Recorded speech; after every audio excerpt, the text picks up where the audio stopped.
Hello दोस्तों। स्वागत है ऑडियो बुक लेजेंड्स पर, जहां हम आपके लिए हर दिन एक नई और प्रेरणादायक ऑडियो बुक लेकर आते हैं। तो सब्सक्राइब कीजिए और सुनिए आज का ये खास ऑडियो बुक। क्या आपने कभी सोचा है कि अध्यात्म और ईश्वर की खोज सिर्फ किताबों या मंदिरों तक ही सीमित है? क्या आपने कभी सोचा है कि कोई इंसान ईश्वर के लिए इस हद तक दीवाना हो सकता है कि वो दुनिया की हर चीज भूल जाए? आज हम एक ऐसे ही महापुरुष की जीवन यात्रा पर निकलने वाले हैं, जिनकी कहानी किसी कल्पना से भी ज्यादा अद्भुत और अविश्वसनीय है।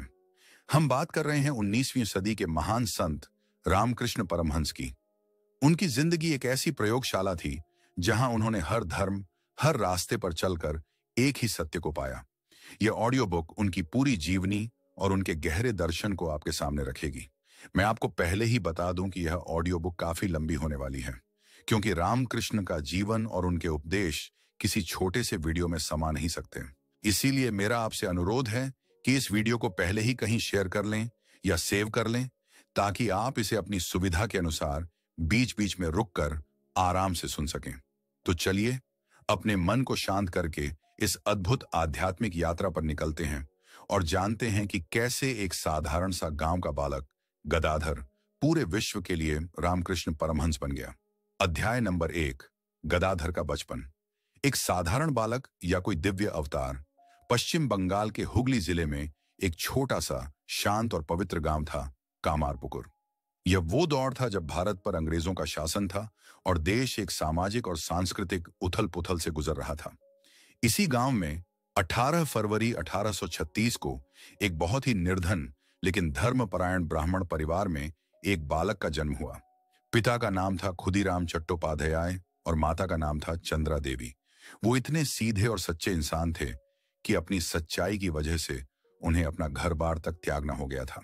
ऐसे पवित्र माहौल में जन्मे इस बालक का नाम रखा गया गदाधर।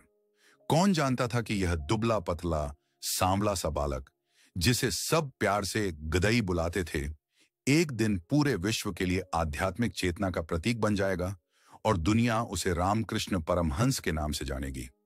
गदाधर बचपन से ही बाकी बच्चों से बहुत अलग थे। जहां दूसरे बच्चे खेलकूद में मस्त रहते थे, वहीं गदाधर का मन प्रकृति, ईश्वर की लीलाओं और साधु संतों की कहानियों में रमता था। उन्हें स्कूल जाना, किताबी अध्ययन करना बिल्कुल पसंद नहीं था। वो कहते थे कि यह चावल दाल की पोटली वाली शिक्षा, जो सिर्फ पेट भरने के काम आती है, उन्हें नहीं करनी। उन्हें तो वो ज्ञान चाहिए था जिससे जीवन का असली मतलब समझ में आए, जिससे ईश्वर को पाया जा सके। उनका मन कला में बहुत लगता था।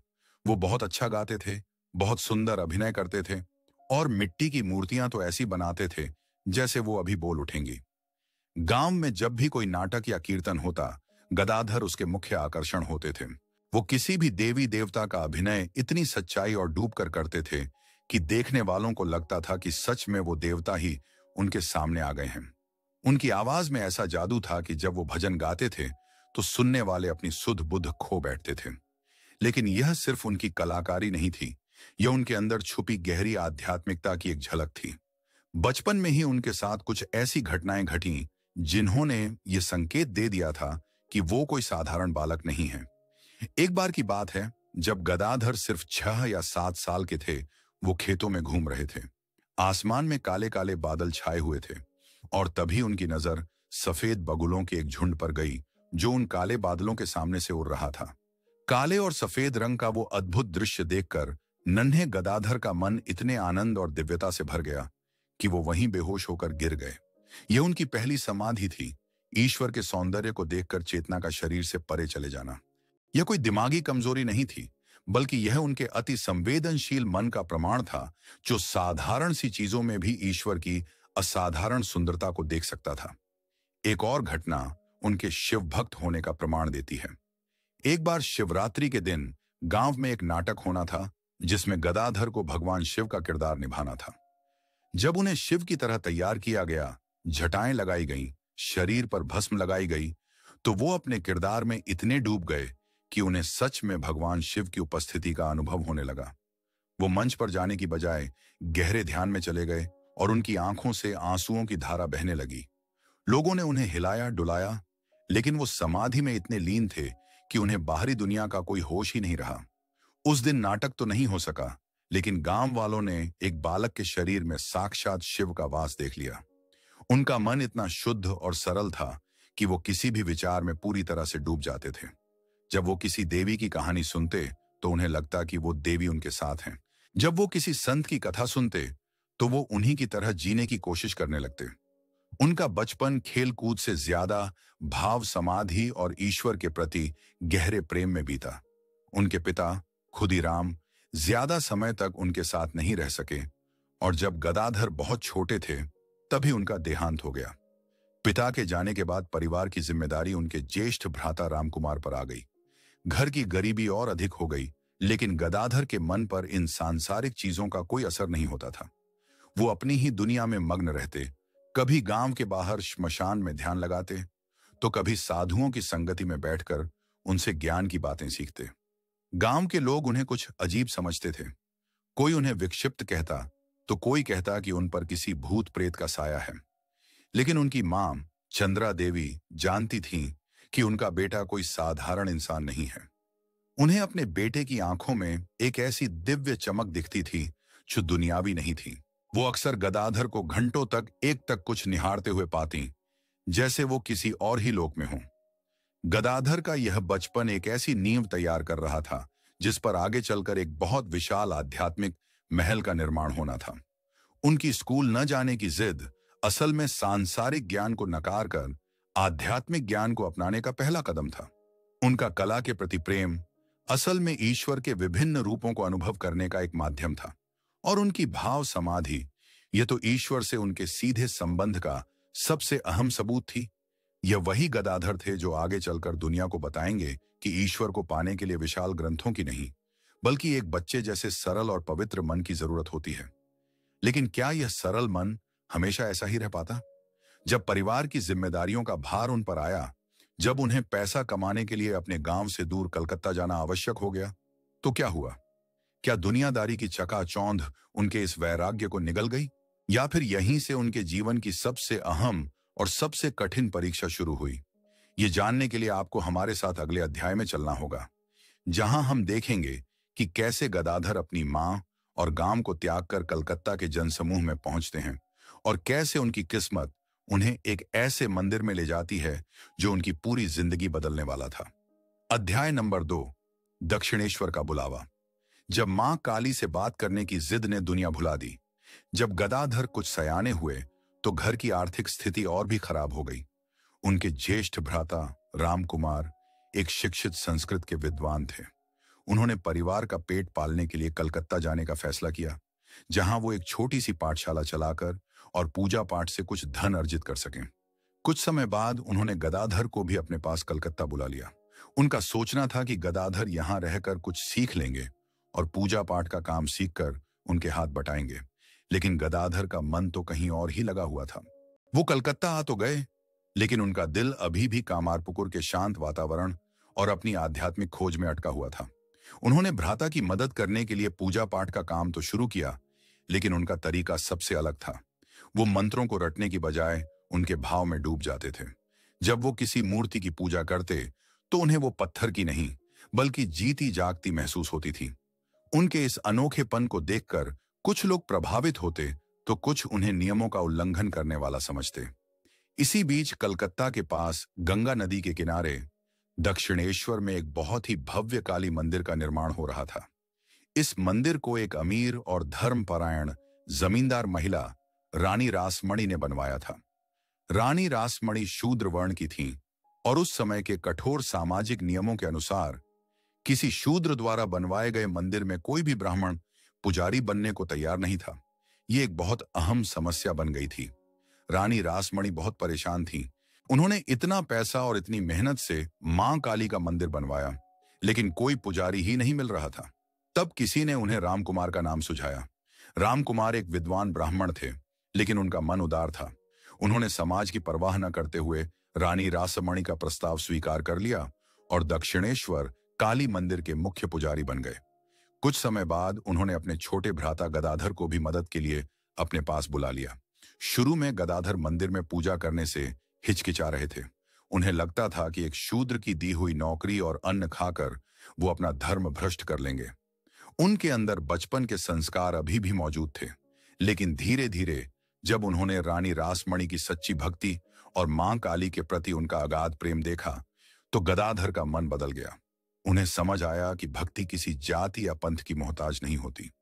आखिरकार उन्होंने मंदिर में मां काली की पूजा का भार स्वीकार कर लिया, और यहीं से गदाधर के जीवन का वो अध्याय शुरू हुआ जिसने उन्हें रामकृष्ण परमहंस बना दिया। जैसे ही गदाधर ने मां काली की पूजा शुरू की, उनके भीतर एक तूफान सा जागृत हो गया।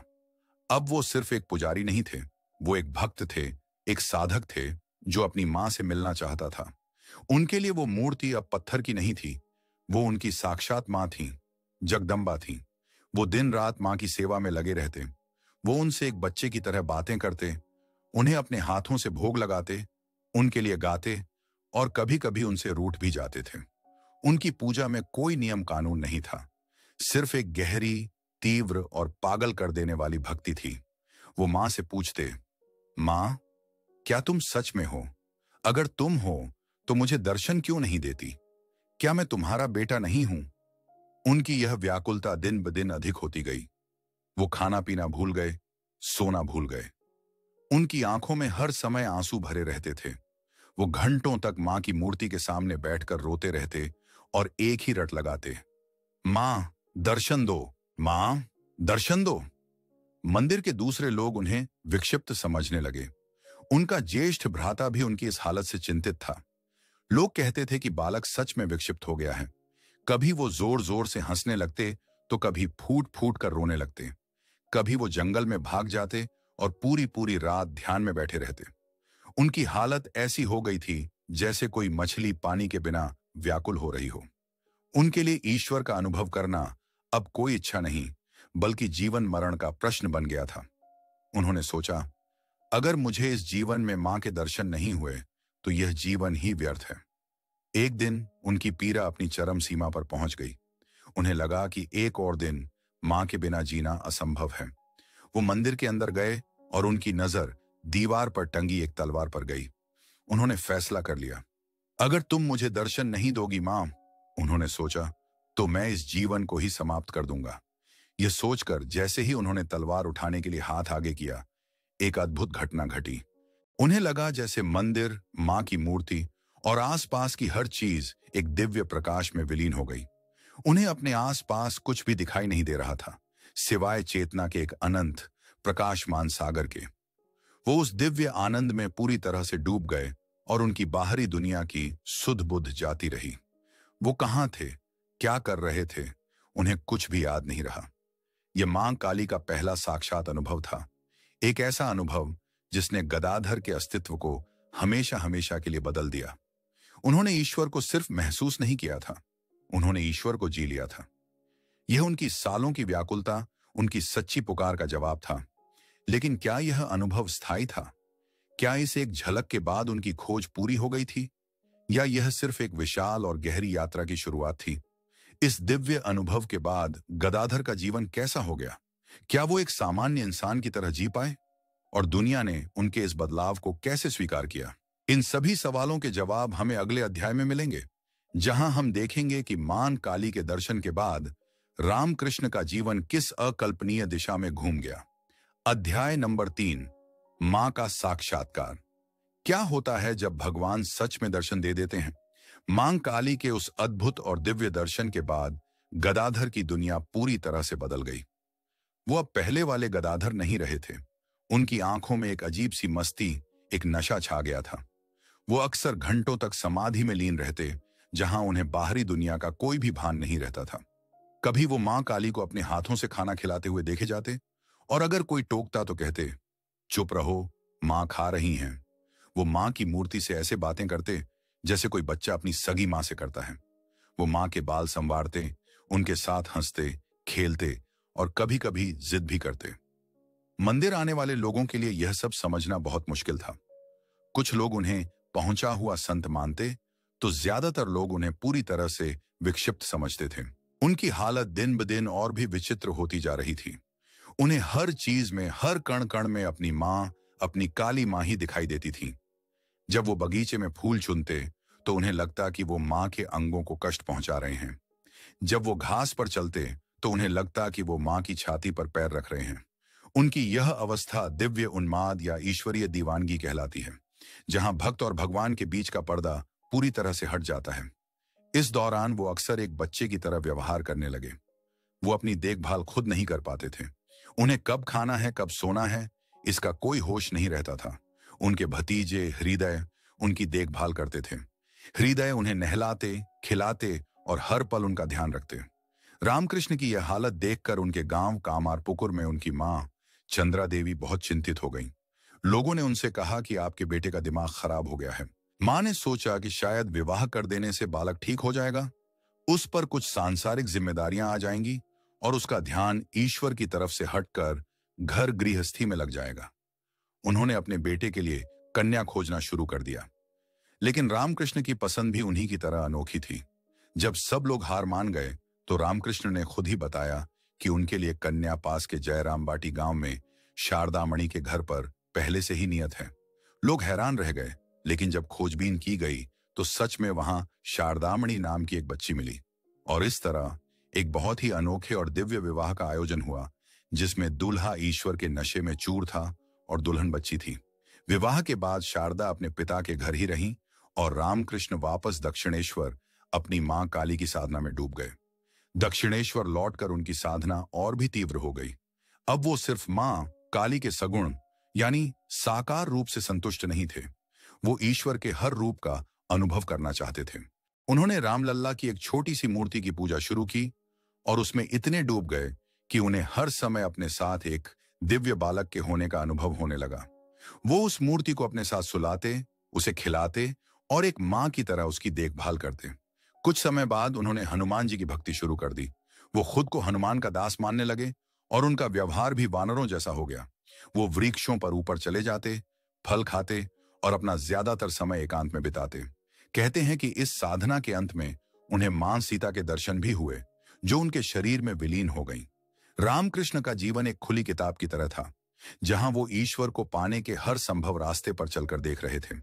वो दुनिया को यह दिखाना चाहते थे कि अगर भक्ति सच्ची हो तो किसी भी रूप में ईश्वर को पाया जा सकता है। उनकी यह साधनाएं कोई दिमागी कल्पना नहीं थी, बल्कि गहरे और वास्तविक आध्यात्मिक अनुभव थे, जिनका असर उनके शरीर और मन पर साफ साफ दिखाई देता था। लेकिन उनकी यह यात्रा अभी भी अधूरी थी। उन्होंने अभी तक हिंदू धर्म के दो सबसे प्रमुख मार्गों, तंत्र और वैष्णव, की विधिवत साधना नहीं की थी। वो जानना चाहते थे कि इन रास्तों पर चलकर ईश्वर का अनुभव कैसा होता है।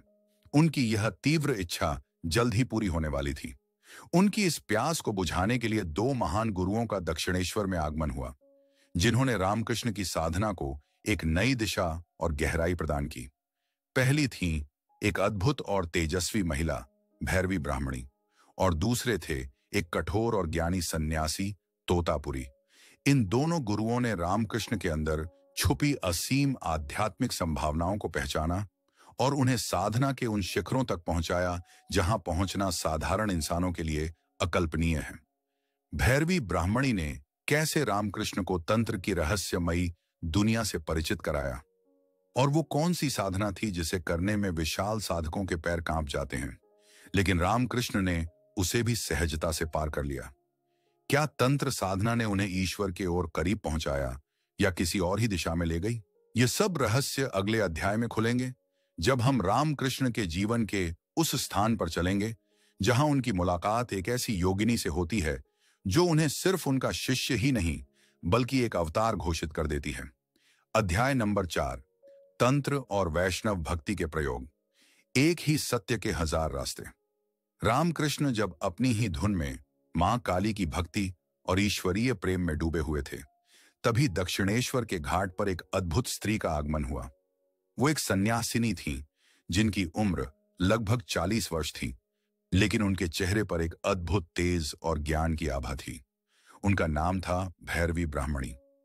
वो तंत्र और वैष्णव भक्ति दोनों की एक महान झाता थी। जैसे ही उन्होंने रामकृष्ण को देखा, जो उस समय अक्सर भाव समाधि की अवस्था में रहते थे, वो उन्हें पहचान गई। उन्होंने कहा, बेटा, मैं तुम्हें ही खोज रही थी। शास्त्रों में जिन महापुरुषों और अवतारों के लक्षण बताए गए हैं, वो सब मुझे तुम में दिखाई दे रहे हैं। रामकृष्ण के आसपास के लोग, जो उन्हें विक्षिप्त समझते थे, ये सुनकर हैरान रह गए। भैरवी ने दृढ़ता से कहा कि रामकृष्ण को कोई बीमारी नहीं है, बल्कि यह महाभाव की अवस्था है जो श्री राधिका और श्री चैतन्य महाप्रभु जैसे अवतारों को ही प्राप्त होती है। भैरवी ने रामकृष्ण को अपना शिष्य स्वीकार किया और उन्हें विधिवत रूप से साधना के पथ पर आगे ले जाने का निर्णय लिया। उन्होंने रामकृष्ण के अंदर की आध्यात्मिक अग्नि को पहचाना और उसे सही दिशा देने का काम शुरू किया। भैरवी के मार्गदर्शन में रामकृष्ण ने तंत्र साधना के जटिल और रहस्यमयी मार्ग पर कदम रखा। तंत्र एक ऐसा मार्ग है जिसे अक्सर लोग गलत समझते हैं और उसे भयभीत रहते हैं। इसमें कुछ ऐसी साधनाएं होती हैं जो बहुत ही मुश्किल और सामाजिक मान्यताओं के विपरीत मानी जाती हैं। लेकिन भैरवी जानती थी कि रामकृष्ण का मन इतना शुद्ध और पवित्र है कि वो इन कठिन परीक्षाओं को भी आसानी से पार कर लेंगे। तंत्र साधना के 64 मुख्य प्रकार हैं और रामकृष्ण ने एक एक करके उन सभी को पूरा किया।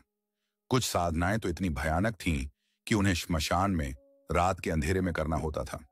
लेकिन रामकृष्ण के मन में कोई डर या घृणा नहीं थी। उनके लिए सब कुछ ब्रह्म का ही रूप था, उनकी मां का ही स्वरूप था। उन्होंने हर साधना को पूरी निष्ठा और अविश्वसनीय गति से पूरा किया, जिसे करने में साधकों को पूरी जिंदगी लग जाती है। भैरवी ब्राह्मणी उनकी इस अद्भुत क्षमता को देखकर चकित रह जाती थी। उन्होंने घोषणा कर दी कि रामकृष्ण कोई साधारण साधक नहीं, बल्कि ईश्वर के अवतार हैं। उन्होंने उस समय के विशाल पंडितों और विद्वानों को दक्षिणेश्वर में बुलाया और शास्त्रों के प्रमाण देकर यह सिद्ध किया कि रामकृष्ण की अवस्था विक्षिप्तता नहीं, बल्कि सर्वोच्च आध्यात्मिक स्थिति है। तंत्र साधना को सफलतापूर्वक पूरा करने के बाद भैरवी ने रामकृष्ण को वैष्णव भक्ति के मार्ग पर आगे किया। वैष्णव भक्ति में ईश्वर को प्रेम और समर्पण के माध्यम से पाया जाता है। इसमें अलग अलग भावों से ईश्वर की आराधना की जाती है, जैसे दास्य भाव सेवक की तरह, जरेनिया भाव मित्र की तरह, वात्सल्य भाव माता पिता की तरह और माधुर्य भाव प्रेमी प्रेमिका की तरह। रामकृष्ण ने इन सभी भावों को अपनी साधना में उतारा। जब उन्होंने दास्य भाव से हनुमान जी की तरह भगवान राम की सेवा की, तो उनका व्यवहार ही बदल गया।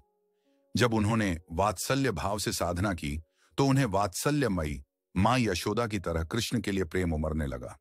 लेकिन सबसे कठिन और सर्वोच्च था माधुर्य भाव, जिसमें भक्त खुद को राधा मानकर श्री कृष्ण के प्रेम में डूब जाता है। इस भाव को साधने के लिए रामकृष्ण कई महीनों तक एक महिला की भांति रहे। वो महिलाओं वाले वस्त्र धारण करते थे, उन्हीं की तरह बातें करते थे और उनका पूरा व्यवहार एक गोपी जैसा हो गया था, जो अपने कृष्ण के विरह में व्याकुल हो। उनकी यह साधना इतनी गहरी थी कि उनके शरीर में भी महिलाओं जैसे लक्षण प्रकट होने लगे थे। इस साधना की पराकाष्ठा पर उन्हें भगवान श्री कृष्ण के साक्षात दर्शन हुए, जो उनके अस्तित्व में ही समा गए। इस तरह रामकृष्ण ने हिंदू धर्म के 3 प्रमुख मार्गों शाक्त माम, काली की भक्ति, तंत्र और वैष्णव पर चलकर यह सिद्ध कर दिया कि हर रास्ता उसी एक ईश्वर तक जाता है। उन्होंने किसी भी मार्ग को छोटा या विशाल नहीं समझा। उन्होंने हर मार्ग का सम्मान किया और उसे पूरी सच्चाई के साथ जीकर देखा। उनके लिए अब कोई भेद नहीं रह गया था। चाहे वो मां काली हो, भगवान राम हो या श्री कृष्ण, सब एक ही परम सत्य के अलग अलग रूप थे। उन्होंने अपने जीवन से यह दिखा दिया कि धार्मिक कट्टरता और मेरा रास्ता ही सही है वाली सोच कितनी व्यर्थ है। वो एक ऐसे संगम बन गए थे जहां भक्ति, ज्ञान और योग की सारी धाराएं आकर मिल जाती थीं। उनकी यात्रा अब एक ऐसे मुकाम पर पहुंच चुकी थी जहां उन्होंने ईश्वर के साकार यानी रूप वाले हर स्वरूप का अनुभव कर लिया था। लेकिन क्या यही अंत था? क्या ईश्वर का कोई रूप नहीं होता? क्या वो निराकार, असीम और वर्णनातीत नहीं है? हिंदू दर्शन की सबसे ऊंची चोटी है अद्वैत वेदांत, जो कहता है अहम ब्रह्मास्मि, मैं ही ब्रह्म हूं। इस मार्ग पर कोई भक्त और भगवान नहीं होता, कोई मैं और तुम नहीं होता, सिर्फ एक अखंड सत्ता होती है। रामकृष्ण की आत्मा अब उस निराकार सत्य का अनुभव करने के लिए व्याकुल हो रही थी। लेकिन यह रास्ता सबसे कठिन था, क्योंकि इसके लिए उन्हें अपनी प्यारी मां काली को भी त्यागना होता। क्या वो ऐसा कर पाएंगे? उनकी इस खोज में कौन उनका गुरु बनेगा? और क्या वो उस निर्विकल्प समाधि तक पहुंच पाएंगे जहां मैं का अस्तित्व ही मिट जाता है? इन सवालों का जवाब हमें अगले अध्याय में मिलेगा, जो रामकृष्ण के जीवन का सबसे महत्वपूर्ण और क्रांतिकारी स्थान है। अध्याय नंबर 5, अद्वैत वेदांत की चुनौती। जब मैं ही नहीं रहा तो कौन बचा? रामकृष्ण ने जब ईश्वर के सभी साकार रूपों का अनुभव कर लिया, तब भी उनके मन में एक प्यास बाकी थी। वो उस परम सत्य का अनुभव करना चाहते थे जो नाम और रूप से परे है, जो निराकार है, अनंत है, जिसे वेदांत ब्रह्म कहता है। अद्वैत वेदांत का मार्ग ज्ञान का मार्ग है, जहां भक्त को अपनी पहचान को पूरी तरह से मिटाकर उस परम सत्ता में विलीन होना होता है। यह भक्ति के मार्ग से बिल्कुल अलग है, जहां भक्त और भगवान का रिश्ता बना रहता है। रामकृष्ण के लिए यह सबसे अहम चुनौती थी, क्योंकि वो अपनी मां काली के बिना एक पल भी नहीं रह सकते थे। उन्हें कैसे अपनी मां की छवि को मन से हटाना आवश्यक होता, यह सोचकर ही वो कांप जाते थे। लेकिन उनकी आध्यात्मिक प्यास इतनी तीव्र थी कि वो इस चुनौती का सामना करने के लिए भी तैयार थे। और जैसा कि हमेशा होता आया था, उनकी इस प्यास को बुझाने के लिए एक गुरु खुद चलकर उनके पास आ गया। एक दिन दक्षिणेश्वर के घाट पर एक दिगंबर सन्यासी जो वस्त्र नहीं पहनते थे, आकर रुके। वो लंबे चौड़े, तेजस्वी और कठोर स्वभाव के थे। उनका नाम था तोतापुरी। वो अद्वैत वेदांत के एक पहुंचे हुए ज्ञानी थे और 40 सालों की कठोर साधना के बाद उन्हें निर्विकल्प समाधि का अनुभव हो चुका था, जो अद्वैत की सर्वोच्च अवस्था है। तोतापुरी ने जब रामकृष्ण को देखा तो वो तुरंत समझ गए कि यह कोई साधारण व्यक्ति नहीं है। उन्होंने रामकृष्ण के चेहरे पर वो चमक देखी जो एक परम सत्य के खोजी की होती है। तोतापुरी ने रामकृष्ण से पूछा, क्या तुम वेदांत की साधना करना चाहते हो? रामकृष्ण ने एक बच्चे की तरह अपनी मां यानी काली मां से पूछने की आज्ञा मांगी। उन्होंने बताया, अगर मेरी मां अनुमति देंगी तो मैं जरूर करूंगा। तोतापुरी को यह सुनकर हंसी आई। उनके लिए देवी देवता और मां काली सब मन का भ्रम थे, जिसे एक वेदांती को पार करना होता है। फिर भी उन्होंने इंतजार किया। रामकृष्ण ध्यान में बैठे और जब उठे तो बोले, हाँ, मेरी मां ने आज्ञा दे दी है। तोतापुरी ने रामकृष्ण को सन्यास की दीक्षा देने का निश्चय किया। उन्होंने सारे कर्मकांड किए और रामकृष्ण को अद्वैत का मूल मंत्र सिखाया, ब्रह्म सत्यम जगन मिथ्या, यानी केवल ब्रह्म ही सत्य है और यह दुनिया जो हम देखते हैं वो एक भ्रम है। उन्होंने रामकृष्ण को ध्यान में बैठकर अपने मन को सभी विचारों और रूपों से खाली करने को कहा। रामकृष्ण ध्यान में बैठ गए। वो आसानी से अपने मन को एकाग्र कर पा रहे थे, लेकिन जैसे ही वो अंतिम अवस्था के करीब पहुंचते, उनके सामने उनकी प्यारी मां काली की सुंदर और जीवंत छवि आ जाती थी। वो उस छवि को पार ही नहीं कर पा रहे थे। उनकी भक्ति इतनी गहरी थी कि वो अपनी मां को त्यागने में असमर्थ थे। जब उन्होंने यह बात तोतापुरी को बताई तो तोतापुरी को गुस्सा आ गया। उन्होंने पास रखा कांच का एक खंड उठाया और रामकृष्ण की भौहों के मध्य जहां आज्ञा चक्र होता है उसे लगाते हुए कहा, इस रूप पर ध्यान केंद्रित करो। जब मां का रूप आए तो उसे ज्ञान के शस्त्र से हटा दो। ये एक बहुत ही कठोर निर्देश था। अपनी मां, जिसे वो अपनी जान से ज्यादा प्यार करते थे, उसकी छवि को हटाने की बात सोचना भी रामकृष्ण के लिए असंभव था। लेकिन अपने गुरु के आदेश का पालन करने के लिए उन्होंने अपनी पूरी इच्छा शक्ति को इकट्ठा किया। वो फिर से ध्यान में बैठे।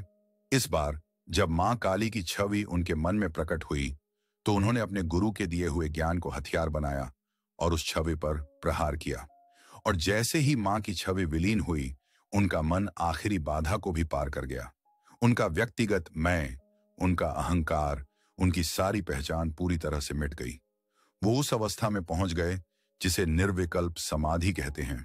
एक ऐसी अवस्था जहां ज्ञाता, ज्ञान और झेय का कोई भेद नहीं रहता, जहां सिर्फ शुद्ध, असीम और आनंदमय चेतना का सागर होता है।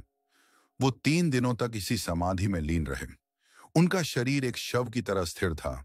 सांसें लगभग रुक गई थीं। तोतापुरी हैरान थे। जिस अवस्था को पाने में उन्हें 40 साल लगे, इस युवक ने उसे सिर्फ 1 दिन में पा लिया था। 3 दिन बाद बहुत मुश्किल से तोतापुरी ने रामकृष्ण की चेतना को वापस शरीर में लौटाया। जब रामकृष्ण होश में आए तो वो एक बदले हुए इंसान थे। उनकी आंखों में अब भक्ति की मस्ती के साथ साथ ज्ञान की गहरी शांति भी थी। तोतापुरी, जो कहीं भी कुछ दिनों से ज्यादा नहीं रुकते थे, रामकृष्ण के इस अद्भुत व्यक्तित्व से इतने प्रभावित हुए कि वो 11 महीने तक दक्षिणेश्वर में ही रुके रहे। उन्होंने रामकृष्ण से बहुत कुछ सीखा, खासकर भक्ति के महत्व को, जिसे वो पहले सिर्फ एक भ्रम मानते थे। तोतापुरी के जाने के बाद रामकृष्ण लगभग 6 मास तक निर्विकल्प समाधि की अवस्था में ही रहे। उनका शरीर जीवित रहता, बस इसलिए क्योंकि एक साधु उन्हें रोज कुछ कुछ भोजन करा देता था। अगर वो साधु ना होता तो रामकृष्ण का शरीर कब का नष्ट हो गया होता। अंत में उन्हें अपनी मां का आदेश मिला, बेटा तुम्हें भावमुख में रहना होगा। सबों भावमुख एक ऐसी दुर्लभ और सर्वोच्च आध्यात्मिक अवस्था है जहां व्यक्ति एक ही समय पर निराकार ब्रह्म और साकार जगत दोनों में जी सकता है। उसे पता होता है कि सब कुछ ब्रह्म ही है, लेकिन फिर भी वो दुनिया में एक सामान्य इंसान की तरह रहता है, लोगों के कल्याण के लिए। इस आदेश को पाकर रामकृष्ण धीरे धीरे सामान्य चेतना में लौट आए। अब उनकी साधना पूरी हो चुकी थी। उन्होंने हिंदू धर्म के हर विशाल रास्ते पर चलकर देख लिया था और उसके शिखर तक पहुंच गए थे। वो अब साकार और निराकार, भक्ति और ज्ञान दोनों के स्वामी थे। लेकिन क्या ईश्वर को पाने का रास्ता सिर्फ हिंदू धर्म में ही है? दूसरे धर्मों का क्या? क्या इस्लाम, क्या ईसाई मत, क्या वो भी उसी एक ईश्वर तक नहीं ले जाते? रामकृष्ण के मन में अब यह प्रश्न उठने लगा था। उनका जिज्ञासु मन अब एक नए और साहसिक प्रयोग के लिए तैयार था। वो अब दूसरे धर्मों के रास्ते पर चलकर देखना चाहते थे। क्या होगा जब एक काली का पुजारी नमाज अदा करेगा? क्या होगा जब वो ईसा मसीह की भक्ति करेगा? यह यात्रा उन्हें कहां ले जाएगी? इसका खुलासा होगा अगले अध्याय में। अध्याय नंबर 6, यथो मत तथो पथ, जितने मत उतने रास्ते। अद्वैत वेदांत के सर्वोच्च शिखर को छूने के बाद रामकृष्ण परमहंस अब एक ऐसे मुकाम पर पहुंच चुके थे जहां उनके लिए कोई भेदभाव नहीं रह गया था। उन्होंने अपने ही जीवन में यह सिद्ध कर दिया था कि हिंदू धर्म की विभिन्न शाखाएं जैसे शाक्त, वैष्णव और वेदांत सभी एक ही परम सत्य तक पहुंचने के अलग अलग रास्ते हैं। लेकिन उनका खोजी मन यहीं शांत नहीं हुआ। उनके अंदर एक नई और क्रांतिकारी जिज्ञासा ने जन्म लिया। वो जानना चाहते थे कि क्या दूसरे धर्म जैसे इस्लाम और ईसाई मत भी उसी एक ईश्वर तक ले जाते हैं। उस समय के सामाजिक और धार्मिक माहौल में यह एक बहुत ही साहसिक और अकल्पनीय विचार था।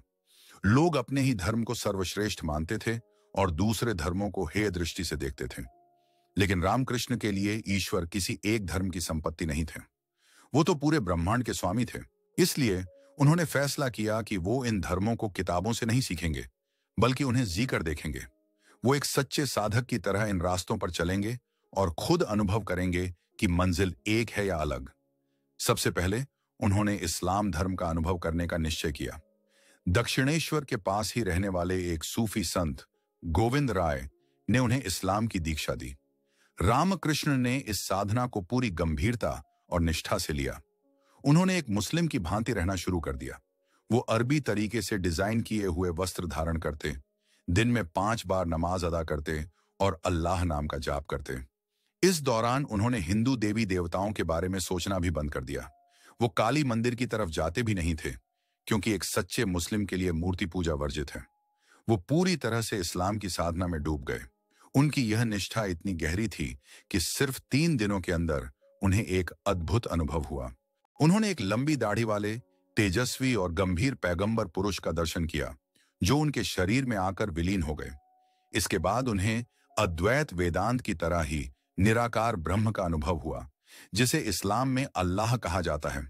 इस अनुभव के बाद रामकृष्ण को पूरा विश्वास हो गया कि इस्लाम भी उसी एक ईश्वर तक पहुंचने का एक सच्चा और सीधा रास्ता है। इस्लाम का अनुभव करने के कुछ साल बाद रामकृष्ण का ध्यान ईसाई मत की ओर गया। उन्होंने बाइबल के कुछ अंश सुने थे और ईसा मसीह के जीवन और उनके त्याग ने उनके मन को बहुत प्रभावित किया था। दक्षिणेश्वर मंदिर के पास ही एक भक्त थे, जदुनाथ मल्लिक, जिनके घर पर ईसा मसीह और मरियम वर्जिन मैरी की बहुत सुंदर तस्वीरें लगी हुई थीं। रामकृष्ण अक्सर वहां जाकर उन तस्वीरों को घंटों तक निहारते रहते थे। एक दिन जब वो बगीचे में घूम रहे थे, उन्होंने एक अद्भुत दृश्य देखा। उन्हें ईसा मसीह का दर्शन हुआ, जो उनकी ओर चले आ रहे थे। ईसा ने रामकृष्ण को गले लगाया और उनके शरीर में समा गए। इस अनुभव ने रामकृष्ण को हिलाकर रख दिया। उन्हें वही दिव्य आनंद और वही समाधि की अवस्था महसूस हुई जो उन्हें मां काली या अल्लाह के अनुभव के समय हुई थी।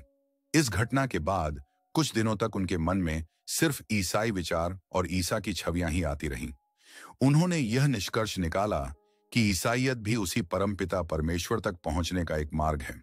इन अनुभवों के आधार पर रामकृष्ण परमहंस ने अपने सबसे क्रांतिकारी और महत्वपूर्ण उपदेश का प्रतिपादन किया, जिसे आज पूरी दुनिया जानती है। यथो मत ततो पथ। इसका सरल अर्थ है, जितने मत हैं उतने ही रास्ते हैं। उन्होंने कहा कि सभी धर्म, चाहे वो हिंदू धर्म हो, इस्लाम हो या ईसाई मत, एक ही मंजिल तक पहुंचने के अलग अलग रास्ते हैं। जैसे एक ही पानी को कोई जल कहता है, कोई वाटर कहता है, कोई पानी कहता है, लेकिन चीज एक ही है। उसी तरह एक ही ईश्वर को कोई काली कहता है, कोई अल्लाह कहता है, कोई गॉड कहता है, लेकिन वो परम सत्ता एक ही है। उन्होंने कहा कि विवाद रास्तों को लेकर है, मंजिल को लेकर नहीं। इसलिए किसी भी धर्म को छोटा या विशाल समझना अज्ञानता है। एक व्यक्ति को अपने धर्म पर पूरी निष्ठा रखनी चाहिए, लेकिन दूसरे धर्मों का भी पूरा सम्मान करना चाहिए। अगर कोई पूरी सच्चाई और ईमानदारी से अपने रास्ते पर चलता है, तो वो निश्चित रूप से ईश्वर तक पहुंचेगा। यह सिर्फ एक दार्शनिक विचार नहीं था, यह रामकृष्ण का जिया हुआ सत्य था। उन्होंने अपने जीवन की प्रयोगशाला में इसे सिद्ध करके दिखाया था। यह उपदेश आज की दुनिया के लिए, जहां धर्म के नाम पर इतनी नफरत और हिंसा है, किसी संजीवनी बूटी से कम नहीं है। आप ही सोचिए, अगर हम सब इस एक बात को अपने जीवन में उतार लें, तो क्या दुनिया में कोई धार्मिक संघर्ष बचेगा? इस बारे में आप क्या सोचते हैं? नीचे कमेंट्स में जरूर बताइएगा। रामकृष्ण की साधनाओं का चक्र अब लगभग पूरा हो चुका था। उन्होंने धर्मों के महासागर में गोता लगाकर उस एक मोती को पा लिया था। अब समय आ गया था कि इस ज्ञान के खजाने को दुनिया में बांटा जाए। लेकिन यह काम वो अकेले नहीं कर सकते थे। इसके लिए उन्हें कुछ ऐसे शुद्ध और तेजस्वी युवाओं की जरूरत थी, जो उनके इस संदेश को समझ सकें और उसे पूरी दुनिया में फैला सकें। और अब रामकृष्ण के जीवन में एक नए अध्याय की शुरुआत होने वाली थी, गुरु और शिष्य के रिश्ते का अध्याय। उनकी जिंदगी में एक ऐसी महिला का भी आगमन होने वाला था, जो कहने को तो उनकी जीवन संगिनी थी, लेकिन असल में उनकी आध्यात्मिक शक्ति और उनकी सबसे पहली शिष्य थी। कौन थी वो महिला, और कैसे रामकृष्ण ने अपने आसपास उन शेरों जैसे शिष्यों को इकट्ठा किया, जिन्होंने उनके काम को आगे किया? इन सब सवालों के जवाब हमें अगले अध्याय में मिलेंगे, जहां कहानी रामकृष्ण के व्यक्तिगत जीवन और उनके मिशन की शुरुआत पर केंद्रित होगी। अध्याय नंबर 7, मां शारदा। एक ऐसा विवाह जो संसार के लिए नहीं, सिर्फ ईश्वर के लिए था। रामकृष्ण परमहंस की आध्यात्मिक यात्रा की कहानी उनकी जीवन संगिनी मां शारदा देवी के जिक्र के बिना अधूरी है। उनका रिश्ता दुनिया के किसी भी पति पत्नी के रिश्ते जैसा नहीं था। यह एक शुद्ध, पवित्र और आध्यात्मिक संबंध था, जो प्रेम और सम्मान की नींव पर टिका था। जैसा कि हमने पहले जिक्र किया था, रामकृष्ण का विवाह शारदामणि नाम की एक 5 साल की बच्ची से तब हुआ था, जब वो खुद अपनी साधनाओं के शुरुआती दौर में थे। विवाह के बाद शारदा अपने गांव जयराम बाटी में ही अपने माता पिता के साथ रहीं और रामकृष्ण दक्षिणेश्वर में अपनी साधनाओं में डूबे रहे। कई साल बीत गए। इस बीच जयराम बाटी में लोगों ने शारदा को ताने मारने शुरू कर दिए। लोग कहते थे, तुम्हारा पति तो विक्षिप्त हो गया है, वो किसी से मिलता जुलता नहीं, बस दिन रात पूजा पाठ करता रहता है। ये बातें सुनकर शारदा को बहुत दुख होता, लेकिन उनके मन में अपने पति के लिए अगाध श्रद्धा थी। उन्होंने फैसला किया कि वो खुद जाकर देखेंगी कि सच्चाई क्या है।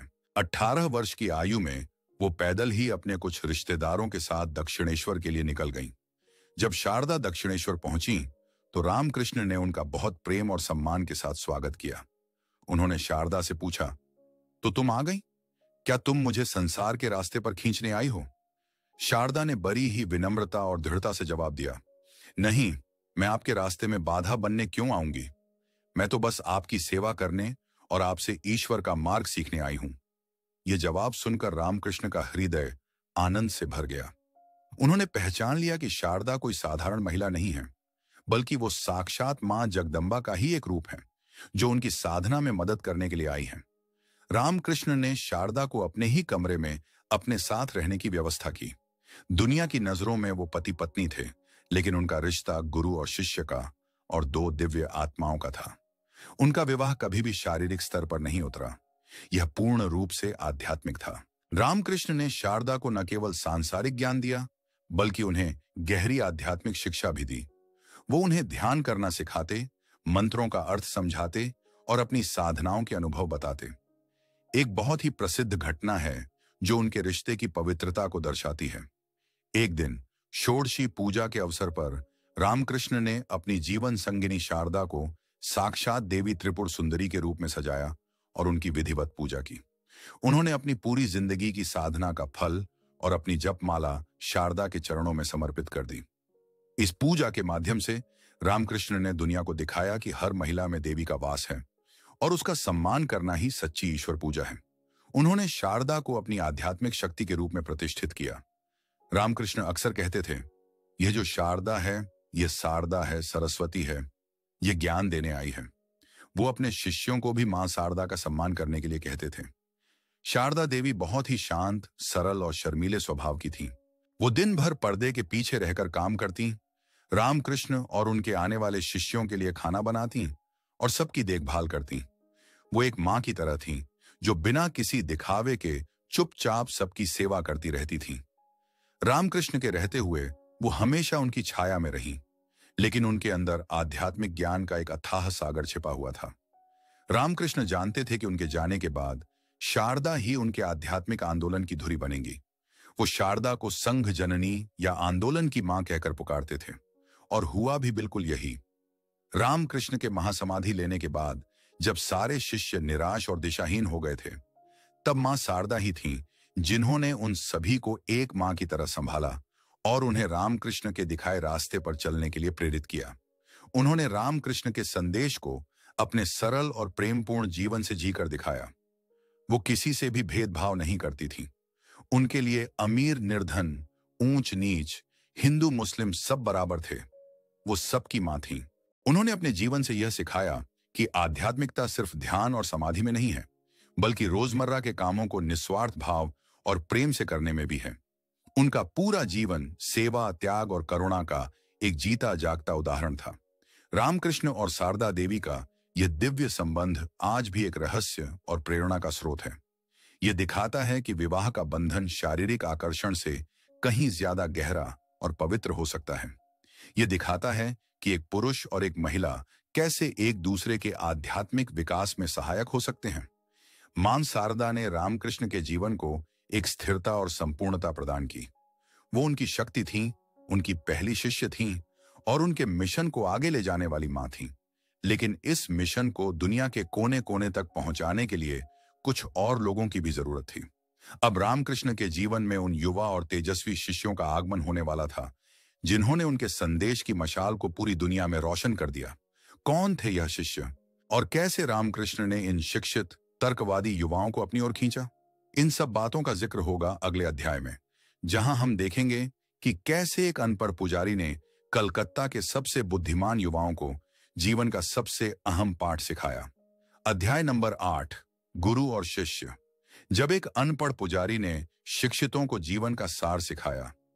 जब रामकृष्ण परमहंस की साधनाएं पूरी हो गईं और उन्हें भावमुख में रहने का आदेश मिला, तब उनके जीवन का एक नया और सबसे महत्वपूर्ण चरण शुरू हुआ, लोगों को आध्यात्मिक मार्ग पर मार्गदर्शन देना।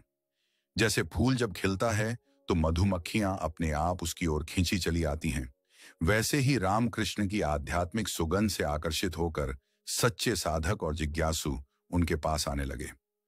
दक्षिणेश्वर का मंदिर अब सिर्फ एक पूजा स्थल नहीं रहा, बल्कि एक जीवंत आध्यात्मिक केंद्र बन गया था। रामकृष्ण कोई पारंपरिक गुरु नहीं थे जो ऊंचे आसन पर बैठकर उपदेश देते। वो तो एक सरल, सीधे सादे इंसान थे, जो अपनी देहाती भाषा में छोटी छोटी कहानियों और उदाहरणों के माध्यम से जीवन के सबसे गहरे रहस्य समझा देते थे। उनकी बातें सीधे दिल में उतर जाती थीं, क्योंकि वो किताबी ज्ञान नहीं, बल्कि उनके अपने अनुभव का निचोड़ होती थी। उनके पास हर तरह के लोग आते थे। घर परिवार वाले लोग अपनी सांसारिक समस्याओं का समाधान पूछने आते, तो युवा अपनी आध्यात्मिक शंकाओं को लेकर आते। रामकृष्ण सबसे उनकी ही भाषा में बात करते। जब कोई घर परिवार वाला उनसे पूछता कि क्या ईश्वर को पाने के लिए घर परिवार त्यागना जरूरी है, तो वो कहते, नहीं, बिल्कुल नहीं। तुम घर में ही रहो, लेकिन अपने सारे काम ईश्वर को समर्पित करके करो।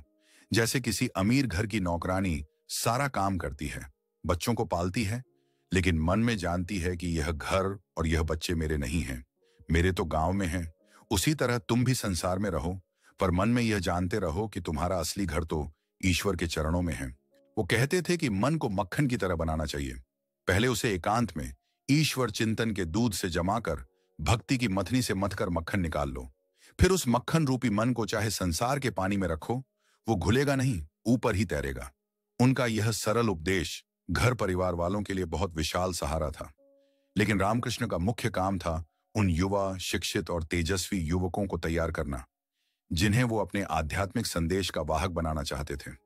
उस समय कलकत्ता में ब्रह्म समाज का बहुत प्रभाव था।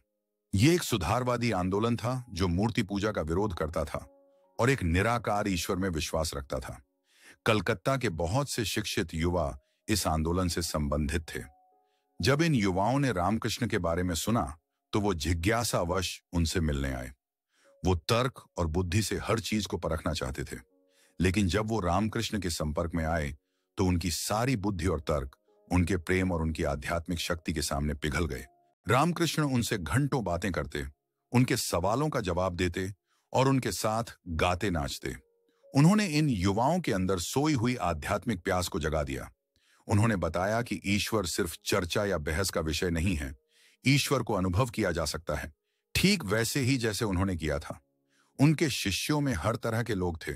कुछ बहुत ही भावुक थे, जैसे लाटू महाराज, जो बिल्कुल अनपढ़ थे लेकिन जिनकी भक्ति बहुत गहरी थी।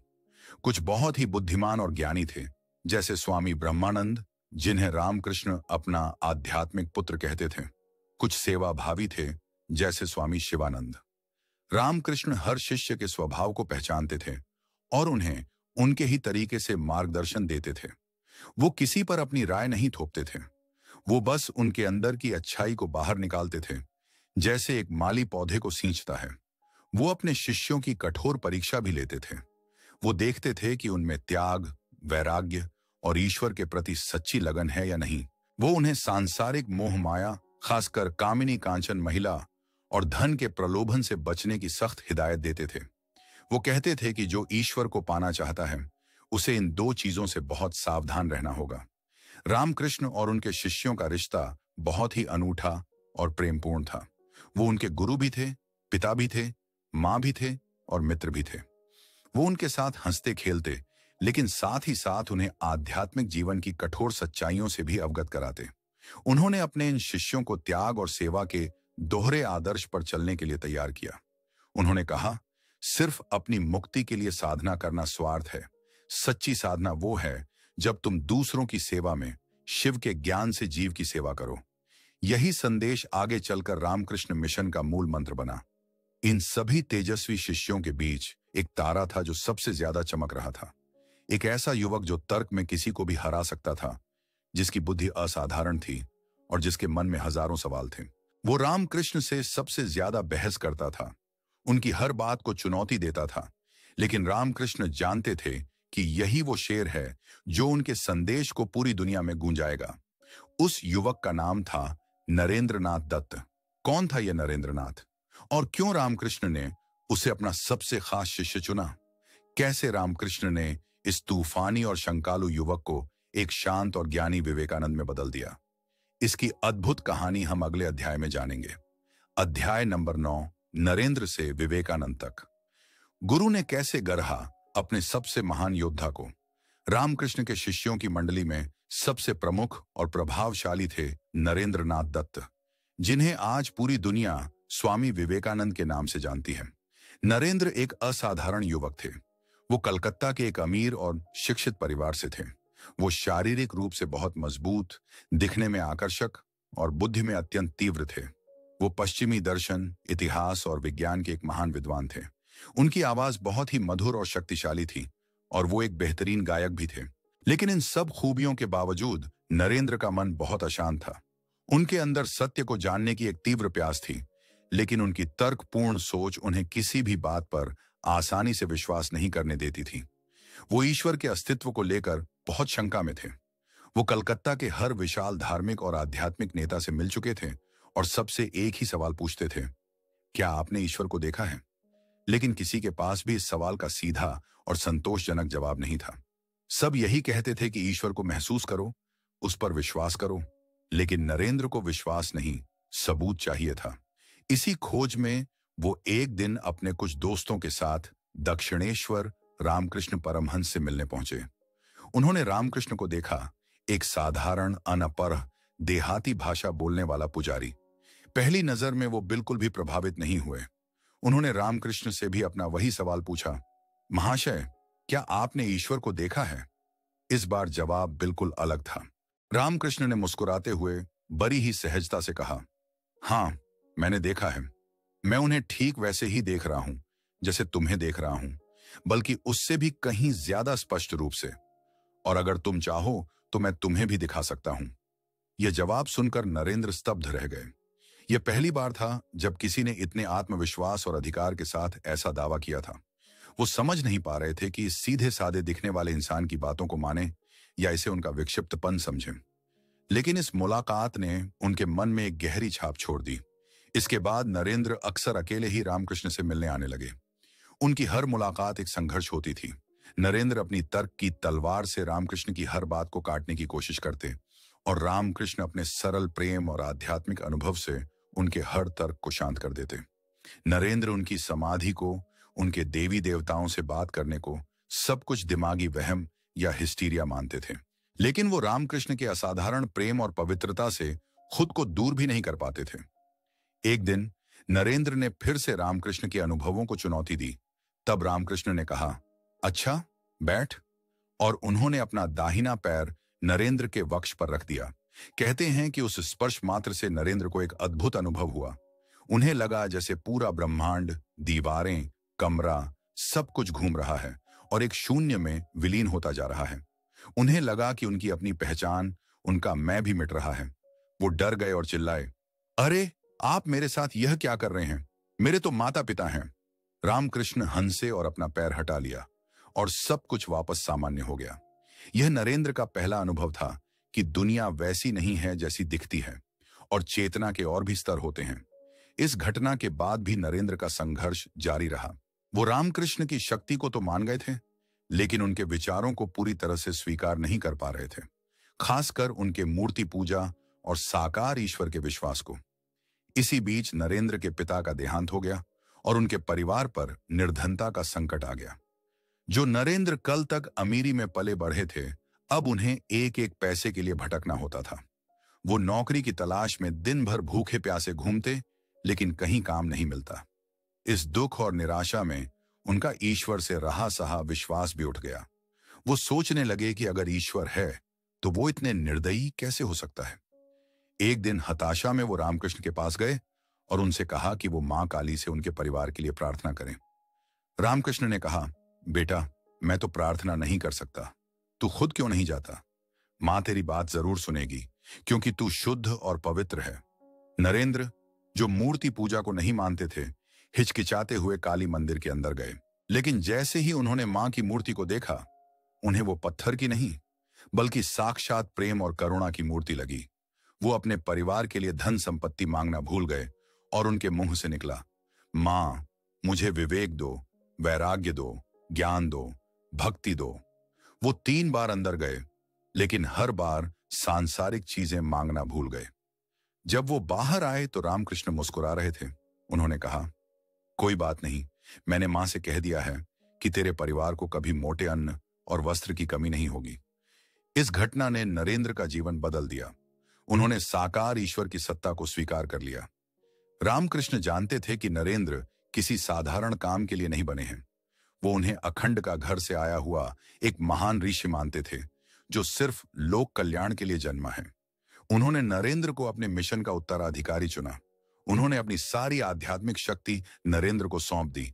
अपने अंतिम दिनों में रामकृष्ण ने एक दिन नरेंद्र को बुलाया और उन्हें स्पर्श करते हुए समाधि में चले गए। रामकृष्ण ने कहा, आज मैं तुझे अपना सर्वस्व देकर फकीर हो गया हूं। इस शक्ति से तू दुनिया का बहुत कल्याण करेगा। उन्होंने नरेंद्र को अपने बाकी युवा शिष्यों का ध्यान रखने का भी निर्देश दिया। इस तरह रामकृष्ण ने धीरे धीरे प्रेम से, धैर्य से और अपनी असीम आध्यात्मिक शक्ति से एक शंकालु, तर्कपूर्ण और विद्रोही नरेंद्रनाथ को एक आत्मविश्वासी, ज्ञानी और समर्पित विवेकानंद में बदल दिया। उन्होंने उस ज्वाला को पहचाना और उसे सही दिशा दी। लेकिन गुरु का काम अब पूरा होने वाला था। उनका शरीर अब जवाब दे रहा था। वो एक गंभीर बीमारी से ग्रस्त हो गए थे। अब समय आ गया था कि वो इस नश्वर शरीर को त्याग दें और अपनी चेतना को अनंत में विलीन कर दें। उनके अंतिम दिन कैसे थे और उन्होंने जाते जाते दुनिया को क्या संदेश दिया, ये हम जानेंगे अपनी इस ऑडियो बुक के अंतिम अध्याय में। अध्याय नंबर 10, महासमाधि। जब शरीर मिट गया पर चेतना अनंत हो गई। 1885 के मध्य में रामकृष्ण परमहंस को गले में दर्द की शिकायत शुरू हुई। शुरू में सबने इसे एक सामान्य बीमारी समझा, लेकिन धीरे धीरे यह दर्द अधिक होता गया और खाना पीना भी मुश्किल हो गया। जब कलकत्ता के विशाल डॉक्टरों को दिखाया गया तो पता चला कि यह कोई साधारण बीमारी नहीं, बल्कि गले का कैंसर है। यह खबर सुनकर उनके सभी भक्त और शिष्य गहरे दुख में डूब गए।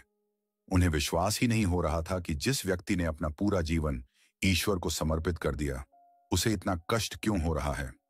उनके शिष्यों ने, खासकर नरेंद्रनाथ ने, उनकी सेवा के लिए दिन रात एक कर दिया। उन्हें दक्षिणेश्वर से पहले कलकत्ता के एक घर में और फिर काशीपुर के एक बगीचे वाले मकान में ले जाया गया, ताकि उनका बेहतर इलाज हो सके और उन्हें शांतिपूर्ण वातावरण मिल सके। काशीपुर का यह बगीचा ही रामकृष्ण के जीवन की अंतिम लीला स्थली बना। बीमारी के इन अंतिम महीनों में भी रामकृष्ण की आध्यात्मिक चेतना और उनका हास्य बोध वैसा का वैसा ही बना रहा। उनका शरीर कमजोर होता जा रहा था, वो बोल भी नहीं पाते थे, लेकिन उनकी आंखों में वही दिव्य चमक और प्रेम था। वो इशारों में या लिखकर अपने शिष्यों को उपदेश देते रहते थे। उनके बिस्तर के चारों ओर उनके युवा शिष्य हमेशा मौजूद रहते और उनकी सेवा को ही अपनी सबसे अहम साधना समझते। इन दिनों ने इन युवा शिष्यों को एक दूसरे के बहुत करीब ला दिया। उन्होंने गुरु सेवा के माध्यम से त्याग और प्रेम का असली मतलब सीखा। यही अनुभव आगे चलकर रामकृष्ण संघ की नींव बना। एक बार एक शिष्य ने उनसे विशाल दुख में पूछा, ठाकुर, आप तो मां काली से कुछ भी मांग सकते हैं, आप अपने इस रोग को दूर करने के लिए उनसे कहते क्यों नहीं? रामकृष्ण ने जवाब दिया, मैंने कहा था, लेकिन मां ने कहा, क्या तू मेरे इतने सारे मुखों से नहीं खा पी रहा है? यह सुनकर मैं शर्म से चुप हो गया। अब मैं फिर से इस शरीर के लिए उनसे कुछ नहीं कह सकता। जो उनकी इच्छा है वही हो। यह दिखाता है कि वो अपनी इच्छा को पूरी तरह से ईश्वर की इच्छा में विलीन कर चुके थे।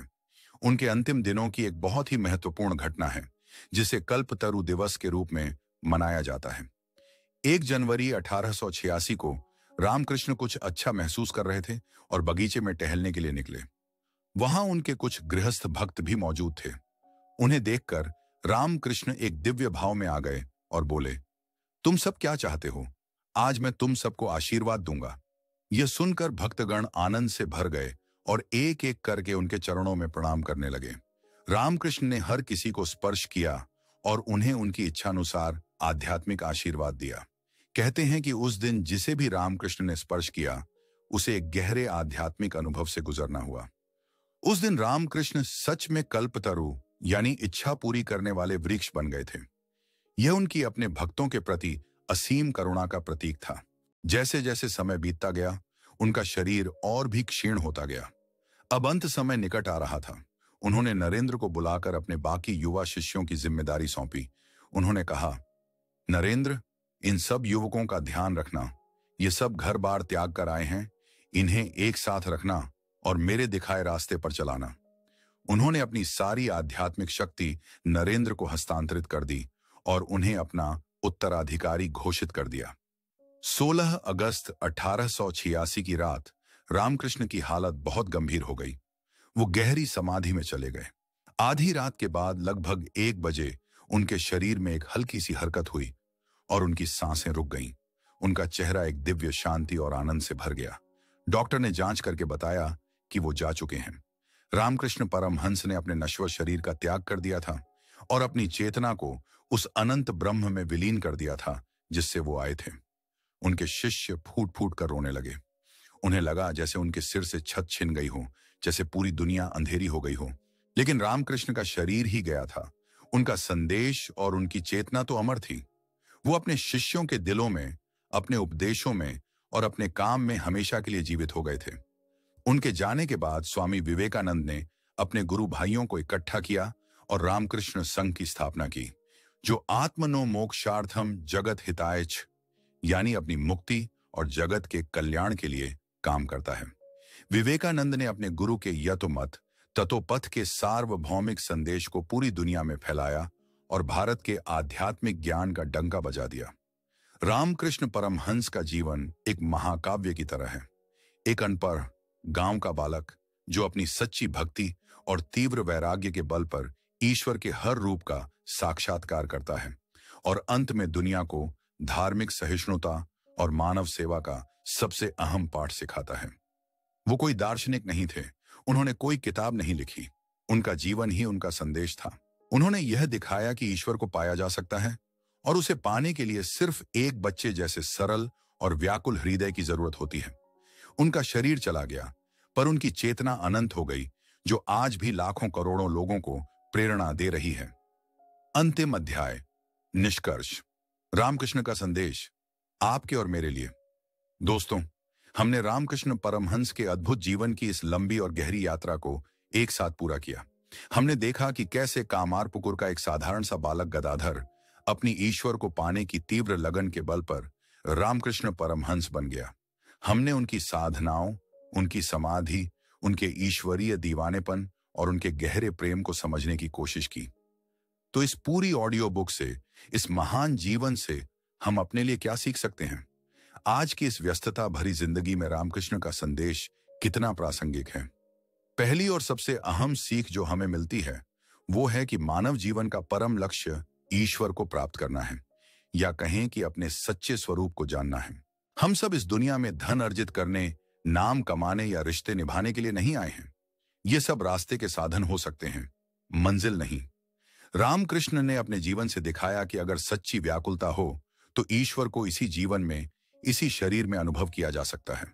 दूसरी सबसे महत्वपूर्ण सीख है धार्मिक सद्भाव और सहिष्णुता का संदेश, यथोमत तथोपथ। आज जब दुनिया धर्म के नाम पर बंटी हुई है, एक दूसरे से मुकाबला कर रही है, तब रामकृष्ण का यह संदेश एक प्रकाश स्तंभ की तरह है। उन्होंने सिर्फ कहा नहीं, बल्कि अपने जीवन में इस्लाम और ईसाई धर्म का अनुष्ठान करके यह सिद्ध किया कि सभी धर्म उसी एक परमपिता तक पहुंचने के अलग अलग रास्ते हैं। जरूरत अपने धर्म को त्यागने की नहीं, बल्कि अपने धर्म पर गहराई से चलते हुए दूसरे धर्मों का सम्मान करने की है। अगर यह एक बात हम सब समझ लें तो दुनिया से आधी नफरत और हिंसा समाप्त हो जाएगी। तीसरी सीख है त्याग और सेवा का महत्व। रामकृष्ण ने सिखाया कि आध्यात्मिकता का मतलब जंगल में जाकर बैठना नहीं है। सच्ची आध्यात्मिकता शिव ज्ञाने जीव सेवा में है, यानी हर जीव में ईश्वर को देखकर उसकी सेवा करने में है। यही संदेश स्वामी विवेकानंद ने रामकृष्ण मिशन के रूप में पूरी दुनिया में फैलाया। अपने लिए जीने के साथ साथ जब हम दूसरों के दुख दर्द को अपना समझकर उनकी मदद करते हैं, तभी हमारा जीवन सार्थक होता है। और अंत में रामकृष्ण का जीवन हमें सरलता, पवित्रता और एक बच्चे जैसी निष्कपटता का पाठ सिखाता है। उन्होंने दिखाया कि ईश्वर को पाने के लिए विशाल शास्त्रों या ज्ञान की नहीं, बल्कि एक शुद्ध और सरल मन की जरूरत होती है जो छल कपट से दूर हो।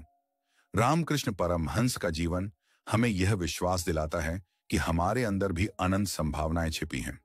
हम भी अपनी सीमाओं को लांघकर उस परम सत्य का अनुभव कर सकते हैं। उनकी कहानी सिर्फ एक संत की जीवनी नहीं है, यह मानव आत्मा की अपनी दिव्यता की ओर यात्रा की गाथा है। मुझे उम्मीद है कि इस ऑडियो बुक ने आपके मन में कुछ नए विचार और प्रेरणा जगाई होगी। इस यात्रा में मेरा साथ देने के लिए आपका बहुत बहुत धन्यवाद। अगर आपको यह ऑडियो बुक पसंद आई हो तो कृपया इस वीडियो को लाइक करें, अपने दोस्तों और परिवार के साथ शेयर करें, ताकि यह संदेश ज्यादा से ज्यादा लोगों तक पहुंच सके। रामकृष्ण के किस उपदेश ने आपको सबसे ज्यादा प्रभावित किया, हमें नीचे कमेंट्स में जरूर बताएं। और हाँ, अगर आप ऐसी ही ज्ञानवर्धक और प्रेरणादायक ऑडियो बुक्स और सुनना चाहते हैं तो हमारे चैनल ऑडियो बुक लेजेंड्स को सब्सक्राइब करना ना भूलें। हम आपके लिए ऐसी ही बेहतरीन कहानियां लेकर आते रहेंगे। अब मुझे आज्ञा दीजिए, मिलते हैं अगली ऑडियो बुक में। अपना ख्याल रखिएगा। धन्यवाद।